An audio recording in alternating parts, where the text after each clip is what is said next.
Right, hello there everyone, welcome back to James Redmond TV and welcome to another Redmond Roundup. I haven't done the Irish accents for a while, so I thought, why not? People, today has been a madness, and when I say a madness, I don't even mean like, do you know like when the boys go, oh my goodness, mad blood, like not even like that, like even more crazy. Like we could look at today as a very historic day for football. So for those who don't know what's happened, Manchester United were supposed to be playing Liverpool at 4 o'clock, well at half 4 actually, and I was supposed to be doing a watch along, as is many others, and you know, that was supposed to be covered in the game.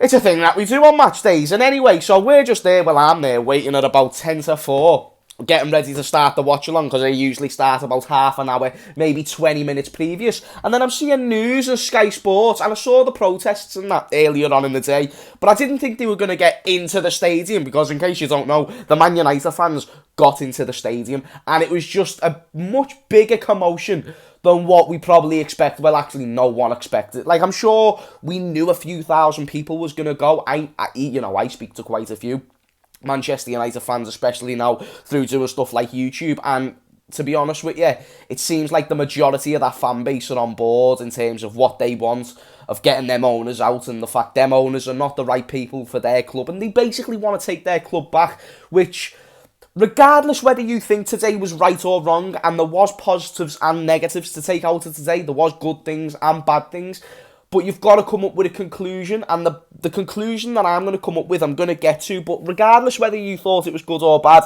you have to admire the fact United fans took a stand, and they went and took their club, or they went and thought what was the most necessary step to go and take their club and get it back into their hands. And I have nothing but us Liverpool fans, rivalry aside, we should know firsthand that, you know, when it comes to this protest and stuff, and trying to fight for something that you really believe in, it can work, and when you get your voice heard, it very much can work. And I actually respect the timing of what United fans chose as well, because I've heard a few accusations of United didn't choose the Europa League game because it had more significance, hence why they chose this game because it had barely any significance, which is very, very true. This game, Liverpool, I believe even if we beat Man United, we're not going to get top 4. However, if United win, the City don't win the league for another game, like they're still going to win the league at fucking some point. Do you get what I mean? It's still most likely going to happen. So only really mathematically this game had shit on the line, but other than that, mate, most likely we're not going to get top 4 and they're not going to get the league. So I get why people would make that assumption. The only reason why I think you would be narrow-minded to not look beyond that assumption is based on the fact that just because they're not playing on Thursday in a semi-final, that is another game that would just get postponed. Now, United fans wouldn't be thinking about point deductions and getting into trouble because it's the fans, and I'm sure the fans never even planned, let's get into the stadium and cause a load of shit, because let's be honest with ourselves, it's not a very easy thing to do, to get into a football stadium. And you saw how many Arsenal fans turned up to that protest. There was like 6,000 fans. No one got into the stadium, but it seems like these United protests, United fans can get into the training ground, they can get into the stadium, it doesn't matter. The security is shite, is basically the conclusion of what we found out of today. But all jokes aside, what I actually want to present to you is the fact that United fans, you know, I saw like a picture of, and I'm not going to put it on the screen because it was quite an audible photo of one of the officials who was supposed to be working on the game with like a cut below his eye, and there was stitches that was needing to be put in. Don't get me wrong, there was cameras being broken by a few of the fans. I get that there's the very few that can make it look worse for the majority, but that's not what I want to come out of today. I want today, as a neutral and as a football fan, because I want the Glazers to fuck off, I want Kroenke to fuck off. I obviously don't want United to do well, but I don't want them to be gone, because if they're gone, then football just isn't really like, it's not the same, you know, it doesn't have that same spice. It's like, you know, gorgeous homemade spicy noodles with the seasoning, but then you remove the seasoning and then it's just not the same, but it's still noodles, so your ma says eat it. Well, it's not the same, is it, mum? So fuck you. So basically, in this scenario, without trying to lose track of what I'm trying to say, United fans were doing what they stood for. I don't believe there was anything malicious behind it. I don't believe they should have points deducted or anything like this. I look at it from a point of view, this was a very big step for football as a whole today. Feel free to disagree. Again, there was things that went wrong, but the number one thing I don't want to take out of today is the minority ruin it for the majority, because the minority was them idiots who decided to assault a referee or an official or whatever he was, or whatever he was taking part. Whatever part you had to play today, as long as you didn't do any violence, never caused no shit, you just basically done what everyone else does and just wanted to make your voice heard. I have admiration for them people. Anyone who thought to take it further, fuck yourself, because you're just a scumbag. If you thought violence was a good answer today or whatever, but don't let that minority group of people who did make this look like a riot and more than a protest or an unpeaceful protest. Let's look at the majority who went there for a peaceful protest and also never surely had plans to get into the stadium. They went there to get the voice heard, and just the way it worked out in the end turns out to just be better, because now it's more likely to get a message across to their owners. So that's my view on it. But of course, I just want to say as well, best wishes and condolences go to the fella who got the injuries and anyone else who might have got hurt within that situation. Because, again, man, these big gatherings and public things that go on, that get planned, they can go wrong at time to time. But it was good to see, at the very least, if you can take a silver lining from the whole thing, it weren't like everyone was walking away from that situation bloodied and bruised. And also, there didn't seem to be too much commotion from a police standpoint. Of course, there's always going to be problems when you get these type of gatherings. But my message from this whole situation, as a complete neutral, and even as a Liverpool fan, to be honest, I don't care about rivalry, it's don't let the minority beat the majority. And the majority had good intentions today, at least in my opinion and my point of view. But let me know what you think in the comments down below. And listen, and as for when this game's going to be played, I have zero Scooby-Doos, mate. I don't know if it's going to be this week, next week, or the week after. But bear in mind, United, they've got a Europa League game against Roma, which, to be fair, they're winning 6-2, so I'm sure they could try and let us off with something, but I don't know, it could be played later on in the season. So Liverpool have got a big game remaining, one big game remaining for the rest of the season. But let me know in the comments down below what you think, man. What should happen? What do you think should happen? I think just postpone the game, get the fixture played, and we see what kind of goes on from here. But today, in my opinion, I feel like will be a big day to look back on, based on the fact that fans really took a stand. So fair play, United fans, I'll give it to you.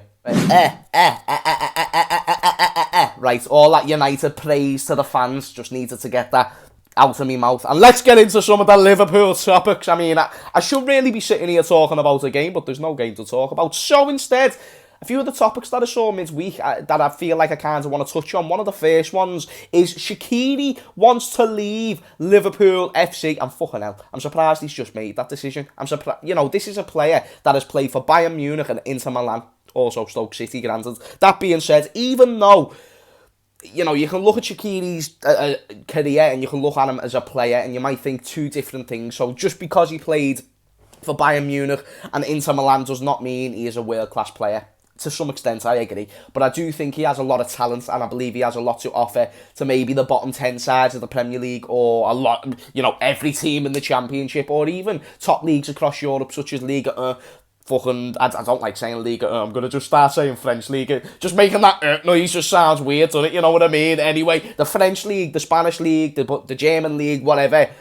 Shaqiri will do well in all of them. He's proven it before. He can play at that level. I'm surprised he's just accepted to sit on the bench. And also, you know, there was moments in Shaqiri's career at Liverpool where we as fans, we weren't in the know about his injury status or anything like that. We were thinking, where the fuck's Shaqiri? You know, the only time we really got to see him play in a standout game was, you know, there was the United game was it last season or the season before?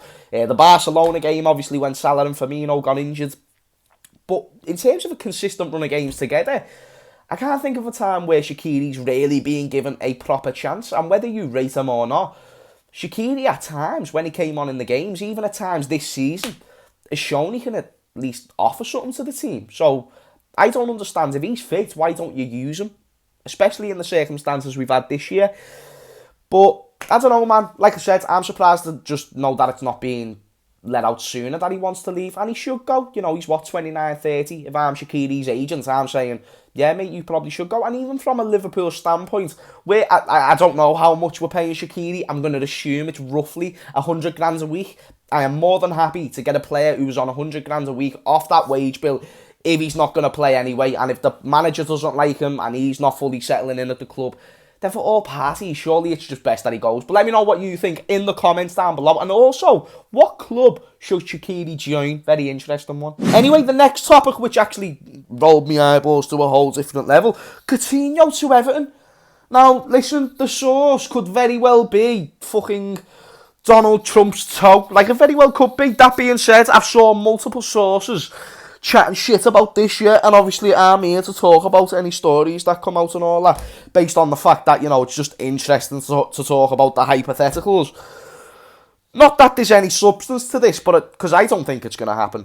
But Coutinho being linked to Everton is apparently a thing. So apparently, with Coutinho, obviously we know it's gone wrong at Barcelona. There's reports now claiming a return to Merseyside would be something Coutinho would very well be interested in. That being said, it's not the red side of Merseyside, because we're not interested in him. It's the blue. Now, I just want to say, if this move happens, Coutinho has just ruined a whole era of football for me. Now, let me explain further. Me as a young Liverpool fan, being born, you know, when I weren't the oldest. I weren't born into success. I was born into shite, you know what I mean? We won the Champions League in 2005. We're really the oldest to, like, really remember what happened in that situation. So, that happened there. That being said, one thing that I do want to bring up is, when you look at this situation, Coutinho from maybe 2013... 2012 to 2013, when he joined, all the way to when he left, he kind of had his own little era, his own little spot where he was the main man. 13-14, not really that much, but when Suarez left, Coutinho was the boy, and I love Coutinho, and to call him a legend might be a stretch. He never won nothing with the club, got to keep that in mind. But for me, I'm very much a moments man.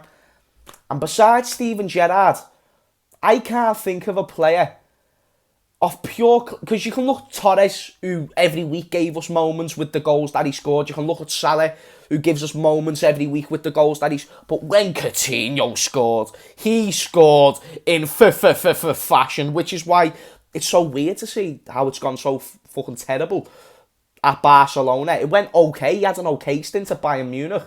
But then now hearing him linked with clubs like Everton, who, listen, Everton, they're much better now than what they have been in previous years, but they're not really even looking likely to get Europa League, let alone Champions League. And surely if you're Coutinho, you're thinking, well, if I'm 30, I want to be playing in Champions League football, as that's the reason why I left Liverpool, so I could win the Champions League. So it's a weird one, and I obviously would be devastated. I've literally just said he would ruin a whole era of Liverpool, as he was a main man in that era.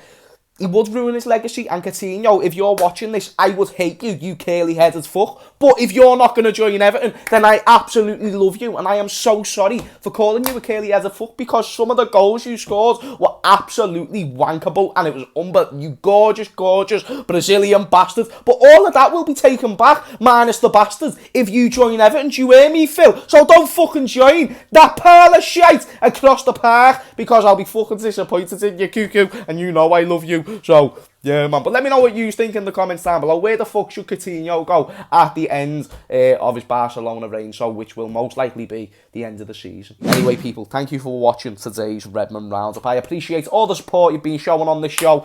And, of course, it weren't really the Redmond Roundup I had planned. But it is what it is. Also, if I've sounded a little bit like rushed or sort of been skipping over me words or kind of spitting a lot more than usual, I do that anyway. But it's because I've not really been well. So not to give myself an excuse, but I've basically just been trying my best to keep the flow of the video going, and hopefully I did an alright job. If I did, smash a like and subscribe. If it didn't, then do it anyway. Do you know what I mean? Nah, but I love this show, people. I love everyone who tunes into the show, everyone who supports the channel. Really, really means a lot. Big up to the Redmond Army. I love you, and I'll see y'all later. Peace out, man.